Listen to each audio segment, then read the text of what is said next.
नाशिकच्या लॉंग मार्चमधील आंदोलकांच्या शिष्टमंडळाची आज मुख्यमंत्र्यांसोबत बैठक। शिष्टमंडळातील 12 जणांची मुख्यमंत्र्यांसोबत बैठक होणार। हा मोर्चा थोड्याच वेळात कसारा घाट उतरायला सुरुवात करणार आहे।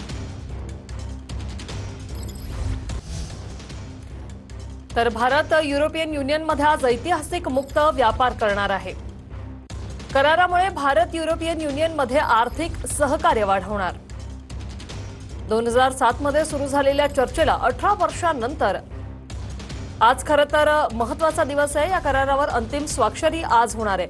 हा ऐतिहासिक मुक्त व्यापार करार होईल। या करारामुळे भारत आणि युरोपियन युनियन यांच्यातील आर्थिक सहकार्य वाढणार आहे। 2007 मध्ये सुरू झालेल्या चर्चेला आता 18 वर्षांनंतर अंतिम स्वरूप प्राप्त होतंय। या करारावर अंतिम स्वाक्षरी कायदेशीर प्रक्रिया पूर्ण झाल्यानंतर होईल।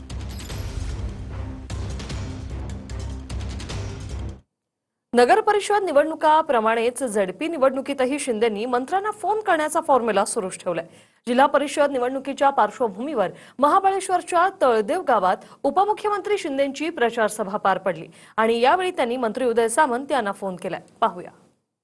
उदयजी, हो साहेब, मी आता इकडे गावी आलोय। गावी म्हणजे आपल्या प्रतापगडाच्या इकडे जिल्हा परिषदची निवडणूक आहे आणि जेव्हा तुम्ही तिकडे गेला होता दावोसला, बरोबर आहे, तेव्हा तुमच्याशी बोललो होतो मी आणि कौस्तुभ बोलले होते की बाबा तुमच्या भागातल्या लोकांसाठी 10,000 लोकांसाठी रोजगार आपल्याला साठी एक इंडस्ट्री आणायची म्हणून।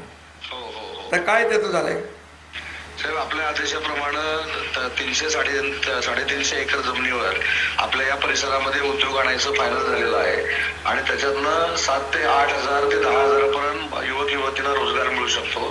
त्याची प्रोसेस साहेब दावोसला आपण सुरू केली। आता आचारसंहिता संपल्यानंतर त्याची बैठक होऊन तो प्रोजेक्ट नक्की त्या परिसरामध्ये कुठे करायचा आहे त्याचं फायनलायझेशन होईल। पण तुम्ही सांगितलेल्या ठिकाणी हा MIDC मार्फत प्रोजेक्ट होणार आहे। चला, ठीक आहे, धन्यवाद।